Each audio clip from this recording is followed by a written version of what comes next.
I never planned to become important to anyone in the galaxy. I was a logistics officer, nothing more. Lieutenant Aaron Vale, Terran Diplomatic Corps. My job was to stand quietly behind ambassadors, carry data slates, and make sure trade agreements didn't collapse because someone mistranslated a word. That's how I ended up on Elithera, a world of crystal forests and floating cities, home to the Aurelian Concord, one of the oldest and most secretive alien civilizations humanity had ever encountered. They didn't trust humans. They tolerated us, which is why what happened next made no sense at all. Beginning, the day I was seen. The Hall of Convergence was vast, its ceiling a shifting dome of light that mimicked the stars beyond the planet's atmosphere. Alien delegates stood in elegant clusters, their forms tall and luminous, voices humming in layered harmonics.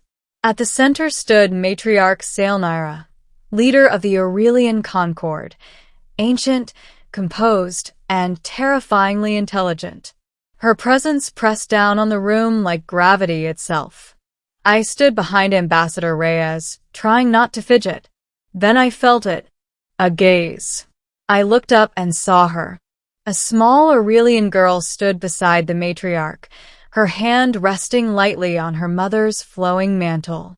She couldn't have been more than 8 by human standards. Her eyes glowed faintly silver, wide and curious, locked on me. Before I could look away, she tugged on her mother's mantle. "Mother," she said, her voice clear in the echoing hall. Every conversation stopped. She raised her arm and pointed directly at me. "He's the one." The silence that followed was absolute. Shock and suspicion. The matriarch stiffened. I felt every eye in the hall snap toward me. Alien nobles, guards, diplomats. Some faces showed shock.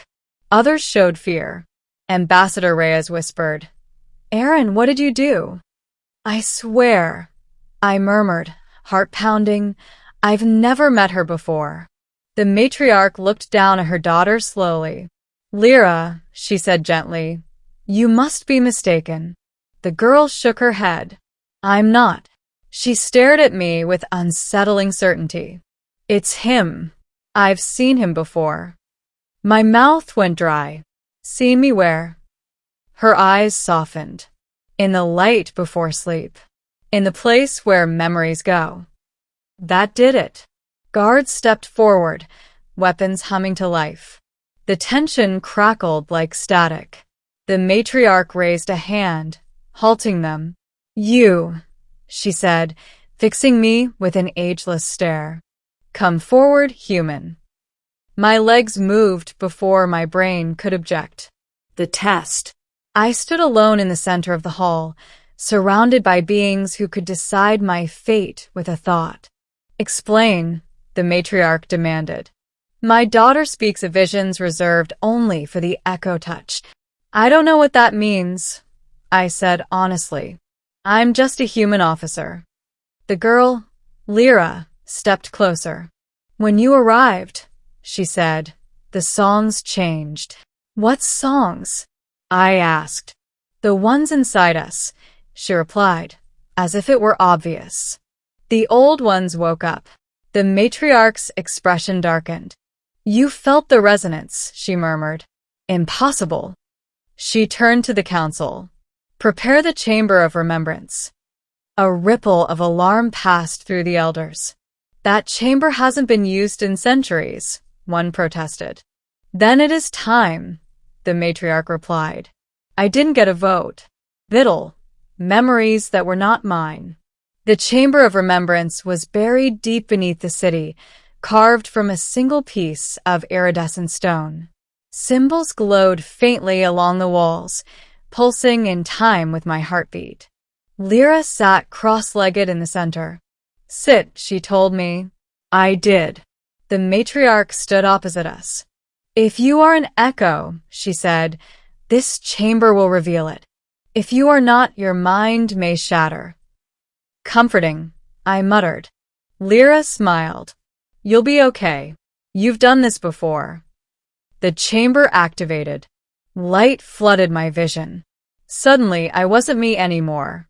I stood on a world long dead, skies torn by war. I wasn't human, or at least not entirely. My body was taller, stronger, wrapped in armor woven with light. Beside me stood the matriarch, though younger, fiercer. "We can't erase them," I said to her, to someone. "Memory is what keeps us from becoming monsters." "You don't understand what they'll do," she replied. "I do," I insisted. "And that's why we must choose another way." The vision shattered. I gasped, collapsing forward. Lyra caught my hand. "You remember," she said softly. "No," I whispered. "I remember things that never happened." The matriarch trembled.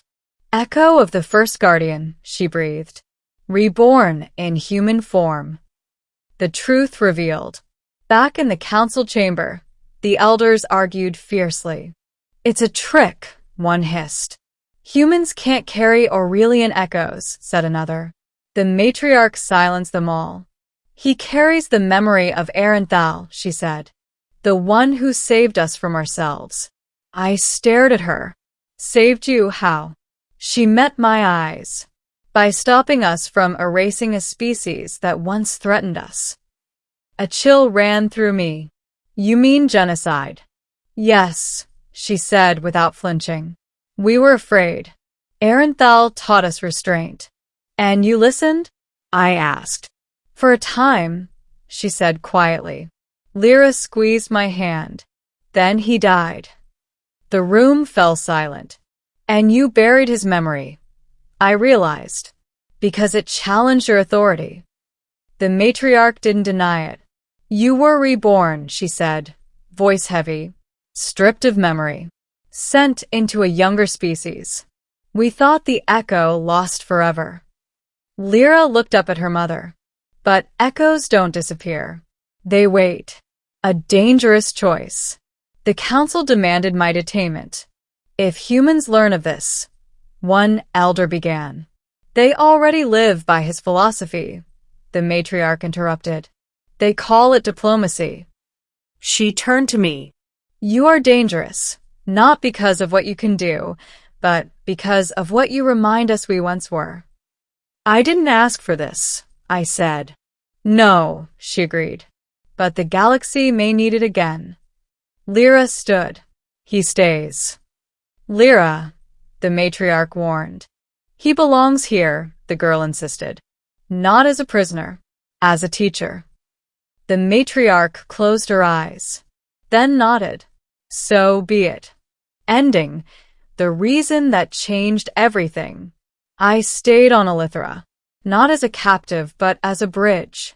I helped reopen ancient archives, revived forgotten treaties, forced uncomfortable conversations about power, fear, and responsibility. Some elders resented me. Others listened. Lyra visited often. "Do you miss who you were?" she asked one day, watching the twin suns set. "I don't remember him," I said. "Not fully." She smiled. "That's why it works. You won't repeat his mistakes." "And you?" I asked. "Why did you recognize me?" She tilted her head. "Because children hear echoes better than adults. We haven't learned to ignore them yet." Years later, as the Concorde stood beside humanity during a crisis that could have burned half the stars, the matriarch addressed the council. "Long ago, we were saved by a guardian," she said.